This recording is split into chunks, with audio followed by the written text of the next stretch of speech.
Huu ni muda mwafaka kwa jamii kujitathmini kuelekea mustakabali mpya wa vizazi vyetu. Tathmini hii iwe yenye kuingiza nyanja zote za kimaisha, maadili, siasa, uchumi, utamaduni na silka na mila, lakini imani ya dini ikiwa ndio mshika bendera wetu. Ni masikitiko makubwa hofu na unyonge unaovamia matumaini yetu. Na kama hatua za pamoja hazitochukuliwa kuirejesha jamii katika mstari wake, wakati visiwa hivi vikiwa ni mwanga uliong'arisha na kutangaza mila na desturi njema ambazo leo hata baadhi ya vijana kuwafunulia watu walivyoishi kwa imani na kupendana, wanahisi hizo ni njozi na sio kweli. Mama mmoja mtu mzima aliyerekodiwa na mtandao fulani wa simu alisema mambo matatu yamekufa na matatu yapo mpaka kiyama.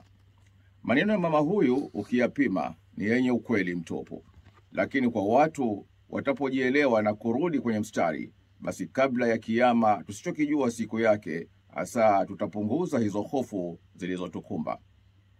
Huyu mama alisema kama alivyomnukuu aliyemweleza ambaye alimzidi yeye kiumri, aliyawekea herufi za he au tuite h, akimaanisha he tatu zilizokufa ni huba, heshima na huruma, na ziliopo sasa ni husda, hada na hila. Ukiyapima haya maneno ya hikma ya kiutu uzima, unaweza kujisomesha kwa uchambuzi kulinganisha na matukio ndani ya maisha ya kila siku. Lakini kwa nini tukate tamaa wakati pumzi hazijatoweka wala kizazi bado hakijafungwa? Lakini pia Allah katika kututia matumaini katuambia hakika yeye habadili kwa watu mpaka watu wabadilike nafsi zao. Kwa maana ni yeye aliye na nguvu na uwezo tukiamua kujibadili mwelekeo. Kwa maana kwamba katuletea manabii na vitabu vituelekeze njia na kutudhihirishia tutakapovipuuza au kuyakataa makatazo yake. Si mageni tena, bali yanatisha kwa maana yanabadili na au zake. Kipindi cha Mawio cha redio yetu ya taifa kinapotupa taarifa za maendeleo hutupa matumaini kwa ile huba, huruma na heshima. Hutuangazia kwenye matumaini yetu.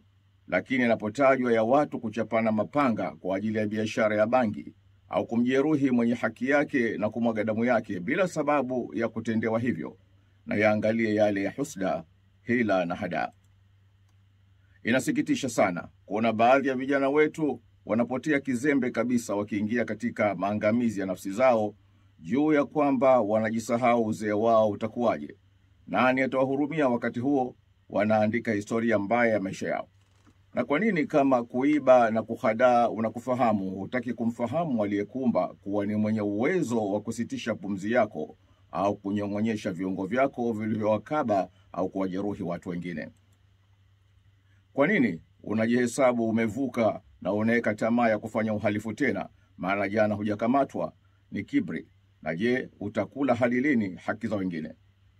Kwa nini unakuwa muonevu, una huruma, unanyang'anya kisha unaua au unajeruhi kwa kitu ambacho ulaji wake huishia msalani, lakini hatima yake ni motoni? Haki za watu umeshindwa kuzirudisha ndani ya uhai wako. Mola mtukufu waelekeze vijana wetu warejee kwenye mstari, wapende kujituma, wavune cha halali kwao, wasipende vya kupopoa wakati wenzi wao wamejituma kuvichuma.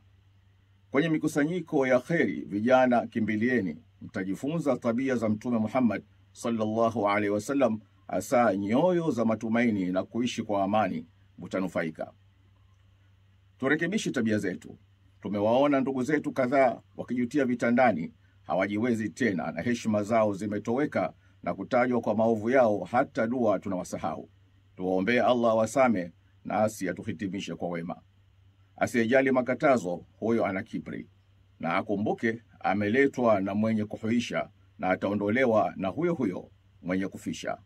Wabillahi tawfiq, wassalamu alaikum wa rahmatullahi wa barakatuh.